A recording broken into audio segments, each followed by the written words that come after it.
the Ooey-Gooey cheese with the tomato gochujang sauce. Oh, and one's falling off. Oh, that looks delicious. Hi everyone, this is Helen and welcome to Modern Pepper. So today we will be making cheese tteokbokki. Yes, cheese tteokbokki is not your traditional tteokbokki, but it is very popular. And if you've never had cheese tteokbokki, it is worth a try because if you love cheese and if you love pasta, especially rice pasta, I mean, it is just really yummy. It's sort of your Korean fusion, Italian gnocchi dish that we'll be making today. So if you are a fan of tteokbokki or if you're a fan of Korean duck in general, this dish is a must. So today's cheese tteokbokki is part 3 of my tteokbokki series. So if you have not watched part 1 and part 2, please do check it out. Part 1 is your popular spicy tteokbokki with ramyeon, odeng, which is fish cakes and hard-boiled eggs in this highly addictive spicy sauce. So if you have not watched that, check it out. So part 2 tteokbokki is called Royal Court tteokbokki. In Korean, it's called Gungjung tteokbokki. So Gungjung tteokbokki is your non-spicy version, and it is also considered the fancy version. So it's not something that you make every day, but you make it on a special occasion because you do use bulgogi. So Gungjung tteokbokki is, I think, decadent in that it is simmered in this velvety and luxurious sauce with a little bit of soy sauce. I mean, it is so yummy. So make sure to check that video out too. Okay, so on to making our cheese tteokbokki. So Korean tteok is basically rice flour with some water and a little bit of salt, and then they steam it and put it through this machine. And basically, you know, these guys are cut, but just imagine these guys all kind of connected together. So they put it through this machine and it just spouts out long tubular shape of this duck, and then you cut it. Typically, tteokbokki is made using these tubular shapes, but those thinly sliced oval shapes are fine too. There's no difference in taste in whatsoever because some of them also come in these like tiny little balls shaped duck, and those are just as good too. So just pick the shape of your choice. Now typically duck comes in these vacuum sealed bags, and you could buy this online as well. So I will have links for that on my description box below and also on my website for this blog at modernpepper.com. And my blog will also include a detailed list of all the ingredients that we're using today, as well as suggested kitchen gadgets. So make sure to go check it out when you're ready to make this, because I will also have a detailed written recipe instructions that you could easily follow at home. So for now, you could just sit back and relax and watch me make this cheese tteokbokki for you. You could use one of these packages, or if you happen to live near a Korean supermarket, you could definitely pick up a package of freshly made duck that doesn't come in this vacuum sealed bag. Okay, so to get started, we need a pound of duck. So duck is already cooked because it's been steamed and shaped into this size. A lot of people often mistake Korean duck as sort of like what Italian pasta is, whether it's dried Italian pasta or freshly made pasta. Those Italian pastas need to be cooked, blanched in hot water and such. Korean duck is already cooked, so you don't need to blanch these. Typically, these are soaked in cold water before you cook it, but for today's cheese tteokbokki recipe, we're not gonna soak these. We're just gonna use them as is. The second ingredient that you need to make today's cheese tteokbokki is gochujang. And if you've never heard of gochujang, gochujang is Korean red pepper paste. It really is an art form to learn how to make this, but you could conveniently buy this, and it comes in smaller sizes to medium and large sizes, and you could just buy this and keep it in your refrigerator and use it for a while. So the expiration date on this is pretty long. And we need a tablespoon of Korean gochujang for today's recipe, and we need 2 strips of bacon that we're gonna cut. For those of you that don't want to use bacon, especially for my vegetarian friends, just skip this part. Now if you want to upgrade from using bacon, you could use pancetta. That would be a nice upgrade. If you want something less fatty, you could use Canadian bacon. I also think that Italian sausage meat would be a nice substitute to using bacon. And we have 1 bay leaf. So you're probably wondering, do Koreans use bay leaf? Yes, we do. In Korean, bay leaves are called bungnip. So I'm using 1 dried bay leaf and literally 1/8 quarter of dried oregano, maybe 2 pinches at most. And we need 2 cloves of fresh garlic. So what you want to do is cut the root end off like that and put your knife down flat and then strike it down. Strike it down. And this is my trick to removing the skin of the garlic like that. It just comes off so easily. And then we're going to finely chop our garlic.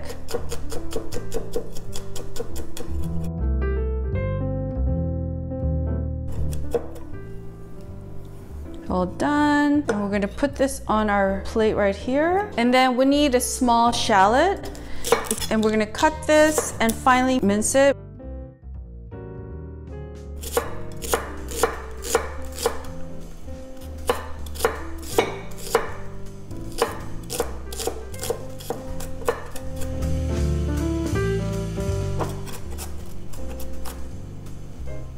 And then we need a 1/4 cup of ricotta cheese. We need 1 cup of chicken broth, 2 cups of mozzarella cheese, shredded. And the other cheese that you must have for this dish is Reggiano Parmigiano. And you need a microplane to freshly grate this onto our tteokbokki. We need about 1/2 cup. And we're gonna make our sauce using canned tomatoes. So you need a 12-ounce can of whole peeled tomatoes and using the juice that's in the can as well. And of course, a little bit of salt and pepper and some olive oil for our frying. So I'm so excited to share this recipe with you because it is ooey-gooey, like cheese melting off from your tteok, drenched in this delicious gochujang and tomato-based sauce. It's so yummy. I'm getting so hungry thinking about it. So I'm so excited to share this with you. So now before we get started, I want to let everyone know that next week's video, I will be using these tteok to make a decorative Halloween dish that you could put out that people could just munch on. So make sure to subscribe because it is a fun way to sort of use these Korean tteok to make a sweet and bloody looking candles that's edible. It is really yummy and it is a simple way to make Halloween decoration that you could put out that's edible. So make sure to please click on this button right here in the corner. It says subscribe in pink. Make sure to click on that so that we could connect next week so we can make our Korean rice cake Halloween decorative edible. All right, let's get started. So make sure to preheat your pan and I'm gonna put my bacon in here, 2 strips of bacon. And you should always hear that sizzling sound when your meat touches your frying pan. So we're gonna cook this on medium heat and let the fat render. Make sure to move your bacon around. Look at that. That's the color that we want. We wanna see the bacon turn nice and golden brown. Give it another 2 minutes on medium heat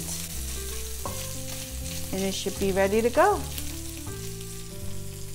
Look at that, our bacon is ready. We want this golden color and the fat has rendered nicely. So I have a little plate here with some paper towel and I'm gonna take out the bacon.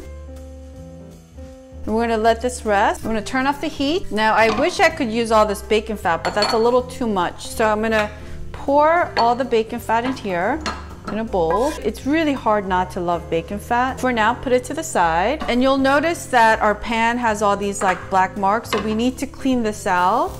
So I have a paper towel that's drenched in water and I squeezed out the excess water. So I'm just gonna wipe it down just to clean our non-stick frying pan like so. So here's our clean pan. So we're gonna turn the heat back up to medium. And here's the bacon fat that we just put aside. I'm gonna take 1/2 tablespoon of this bacon fat and pour it back in here because bacon fat is gonna be a great agent that's gonna boost the taste of our cheese tteokbokki sauce. It's just gonna make any sauce taste really good when you add a little bit of bacon fat. Now I'm gonna add a half a tablespoon of olive oil, just a little bit. All right, so this is our duck. So we're just gonna drop it in here. We are going to lightly pan fry it in our delicious bacon fat and olive oil. It's on medium heat and we're just gonna lightly pan toast our duck. Okay, so it's been about good 2 minutes and I just wanna check. So you wanna just toast your duck so that you get a little bit of that brown mark. And then we're gonna flip everything over. So we turned everything over and we're gonna let this go for another 2 minutes on medium. It's been about good 2 minutes and our duck is ready. Put it on this plate.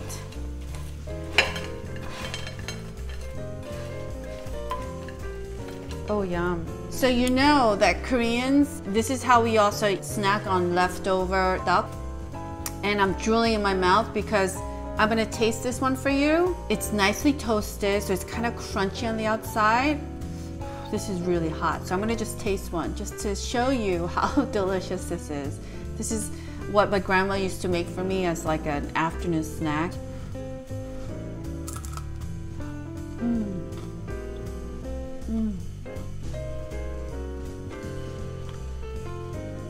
You could hear the crunchy sound, right? This is so yummy. It's crunchy on the outside and the center is so nice and chewy, but still a little soft. One more bite. Yum. Okay, now we're gonna get ready to make the sauce. So turn your heat back up to medium high and we're gonna add some olive oil, about a tablespoon of olive oil. Here we go. And we're gonna add our shallots and garlic. I'm just gonna tilt my pan so that the shallots and the garlic mop up all the oil. Fry quickly without burning. I'm gonna add some salt, about 2 pinches of salt, and some freshly ground black pepper, about 10 turns on your pepper mill. And I'm just gonna keep it tilted up and then just kind of mix it. I just want to kind of sweat out the shallots and the freshly minced garlic. This smells great already. All right, so it's already translucent. You can see how the garlic and the shallots are getting really sweaty. And then we're gonna lay it back down. And I'm gonna turn my heat up to high now. And this is our canned whole peeled tomatoes. We're gonna put it in here. And I'm gonna take a potato masher and just smush it down. I think this dish tastes better when you get a little bit of tomato chunks here and there. Okay, so just gently mash down the tomatoes. Oh, it smells great. I'm gonna add a little bit of salt, about 3 pinches of salt, a little more black pepper, about 10 turns on your pepper mill.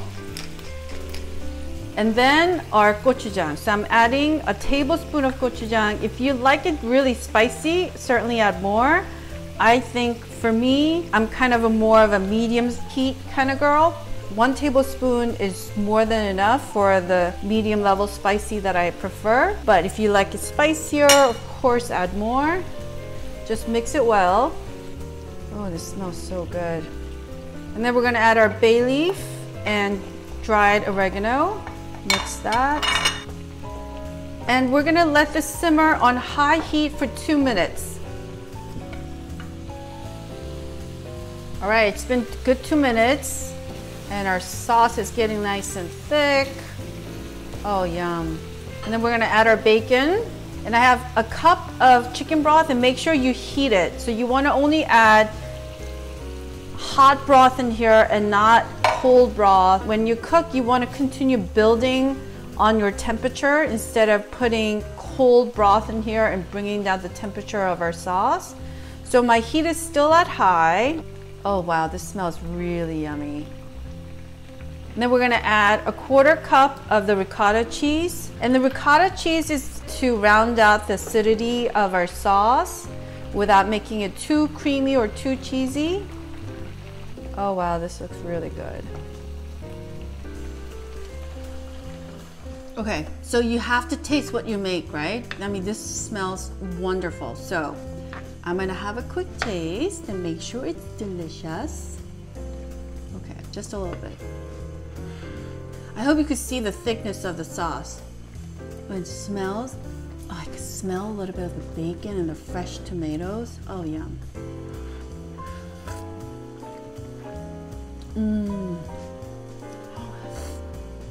It has a little bit of that kick from the gochujang, which is really nice, but it's not overpowering. And then a little bit of the ricotta cheese kind of balances out the tomato sauce. This is so good. So we're gonna add the rest of our stock in here. So your heat is still at high. Now I have some butter. This is optional. You don't have to add this if you don't want to, but this is 1 tablespoon of butter. I think a little bit of butter goes a long way, especially when you're making sauces. Oof, I'm just drooling in my own mouth right now. I just want to finish eating this. So melt the butter in here and then just mix it well. Do you hear that sound? That is the sound of cheese tteokbokki happiness. It is going to be so yummy. All right, so let this simmer for 60 seconds and then we're going to transfer it to a baking dish. So I have a baking dish. Make sure you get an oven-proof baking dish and a baking sheet with some foil on top. All right, here we go. Oh my goodness, look at that. That looks so yummy. Ooh, that looks yum. So our tomato sauce-based tteokbokki is ready to be dressed in some cheese. So you need some Reggiano Parmigiano cheese, and please, not one of those cheese powders that kind of comes in this like green container. Try to use the real cheese. And we're gonna use a microplane and start making cheese snowfall on our tteokbokki. Okay, here we go. You see the snow falling? I mean, this is probably the best kind of snow that you could put in your mouth, because real snow you're not supposed to put in your mouth, right? So you could put as little cheese as you want or as much as you want, but I'm putting about half a cup of Reggiano Parmigiano cheese on top and making sure it is completely covered in snow of our cheese. Oh, I'm gulping in my own mouth. This looks so good. So you want to make sure it looks like this, that it's covered in snow, cheese snow. And then we're going to take some fresh mozzarella cheese and just sprinkle it on top. This is about 2 cups. And again, you could add as little as you want or as much as you want. But I like to just add enough so that it covers all the duck. Oh, just imagine this ooey-gooey cheese melting on top of our duck and we get to eat it. Oh, yum. Look at that, this is ready. So we're gonna put it in our oven and make sure to preheat your oven at broil setting and raise your oven shelf to the highest setting. So we're literally putting our baking sheet right under the fire so that it really melts quickly and we get a little bit of that brown spots on the cheese. Oh, it's gonna be so good. So notice how the shelf is at the highest setting, and we're just gonna place our baking sheet right below the source of heat and it's just gonna bubble over. So make sure to keep an eye on it. So look, it literally took my oven 60 seconds for the cheese to melt and get this really beautiful brown mark on top. So depending on your oven and how powerful it is, it might take less than 60 seconds or it might take 3 minutes. So the key is to keep an eye on it because you want to just to get the right amount of this brown mark on your cheese and not black. So what's next? Time to taste. OMG, it's gonna be so yummy. All right, here we go. We're gonna pick some up. You ready? Look at that cheese. Oh boy. Can you see that? Oh my goodness. Can you taste it in your mouth? The ooey-gooey cheese with the tomato gochujang sauce. Oh, and one's falling off. Oh, that looks delicious. Okay, now it's time to taste. I'm gonna have a piece of the duck first. That's just drenched in this tomato gochujang ricotta sauce. Ooh, this is gonna be so yummy. Okay, here we go.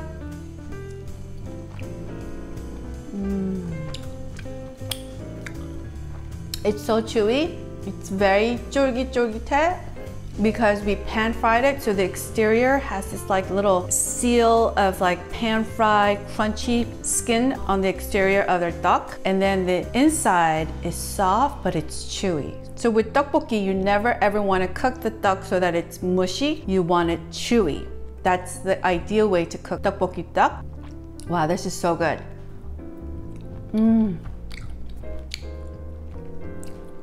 As you could probably hear, it's very chewy sounding, but the sauce, oh, it's just like this perfect balance of tomato sauce and gochujang. And for many of you, you're like, what? I've never had those two together. Well, you should give it a try because it's a really nice combination. It has this like, you know, refreshing, fresh tomato pasta taste, but it has a little bit of that Korean gochujang, so it's a little bit thicker in taste. And then it has this like background spicy heat that's now growing more in my mouth right now. Oh, that's good. But it's not like so overpowering where you're like, oh my God, I need some water right away. So that's the beauty of gochujang. It just gives you this depth of spiciness, but it sort of is very subtle, but yet it is still spicy. So you have to give gochujang a try if you've never tried it. And then the ricotta cheese, it's not cheesy at all. It's just, it kind of balances out the acidity of the tomato sauce, and it just is a perfect combination together. This sauce is so good. So good that we have to mop it up with some bread. Hold on. Because our sauce is so good, it would be sacrilegious if we didn't mop it up with some bread. And now we're not gonna just dip any room temperature bread. We're gonna toast this and make it into a quick, easy to do garlic bread, okay? So I'm gonna show you how to do this really quickly. Using your serrated knife, we're gonna cut our sweet baguette.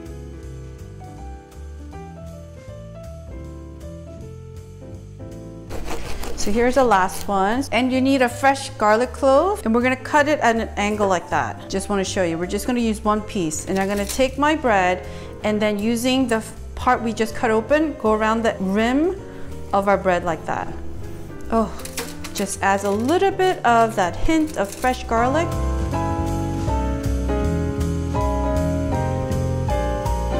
And here's our last one, just a little bit. This is just to add a little fragrance of fresh garlic. And then we're gonna take our butter. And here you could add as little butter as you want or as much as you want. You know, I think just a little bit is nice. You don't wanna overdo it.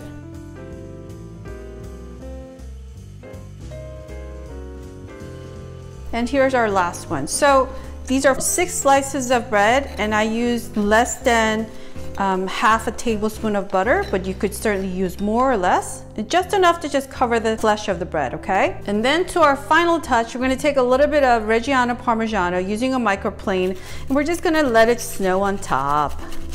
Let the snow fall. Cheese snow falling on our sliced baguette.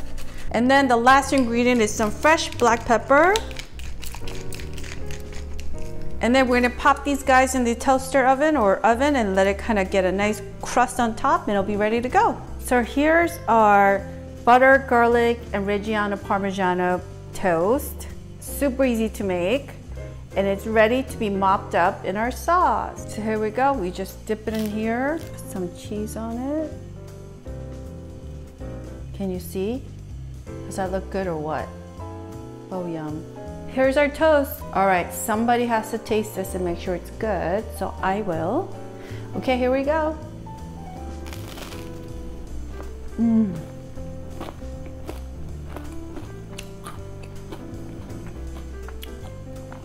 this toast, first of all, it's so simple to make, but it has the perfect amount of crunch, a little taste of garlic, a little taste of cheese, and a little bit of butter.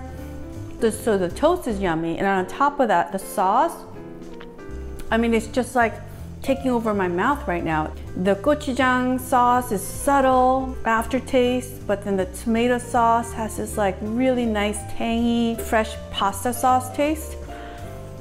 Oh, this is so good. And the cheese that I add a little bit on top. Okay, so now I'm gonna have it with our duck, our star ingredient, with some cheese melted on top that is completely drenched in our delicious sauce. I'm gulping my mouth before I even put it in my mouth. Oh boy. All right, here we go.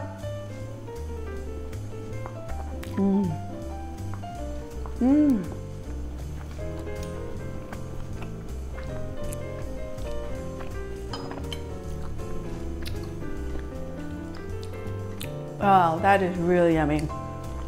First of all, the duck has this like soft, chewy inner core, but the exterior, because we pan fried it in this lovely bacon fat with some olive oil, has this really nice crust, which is just so yummy. And then the sauce and the cheese, they complement each other.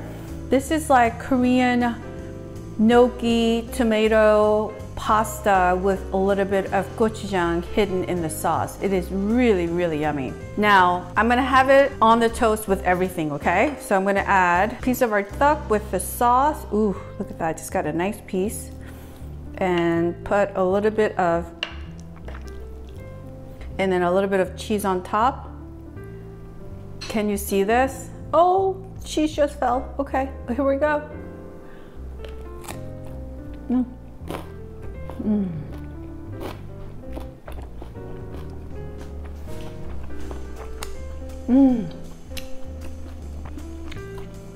You could hear the sound of the chewiness in my mouth. It is really, really 쫄깃쫄깃해. In Korean, that means it's very, very chewy. This is so yummy.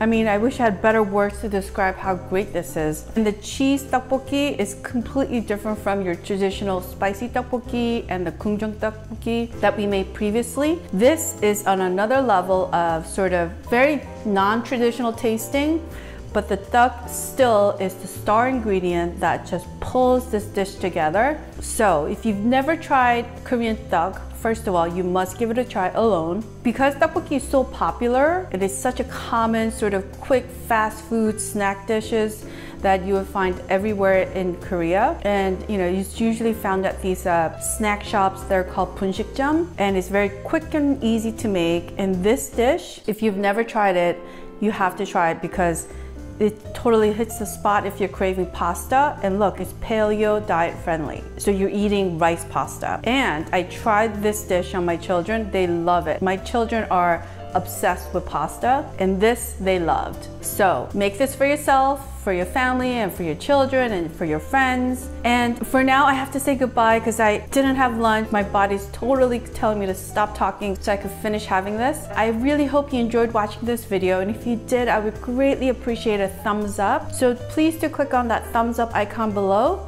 As I mentioned earlier, the ingredient list along with written recipe instructions will be on my blog at modernpepper.com, right up here as you can see. And I will also have online links for the ingredients that you can buy, as well as suggested kitchen gadgets for this recipe on my blog at modernpepper.com for this recipe, or you could check the description box below and I will also have links for you to purchase the tteok and the additional ingredients that you could conveniently order and have them shipped to your house. I want to thank you so much for watching, and make sure to subscribe because first of all, your subscription to my channel means the world to me. That means that I can continue to make these video recipes for you, and I would love to do that and be able to connect with you once a week because Thursday's the day that I upload new videos. So make sure to click on that pink button over there that says subscribe. I want to thank you again for watching and visiting Modern Pepper. And if you know of anyone that loves Korean food or that's never tried cheese tteokbokki,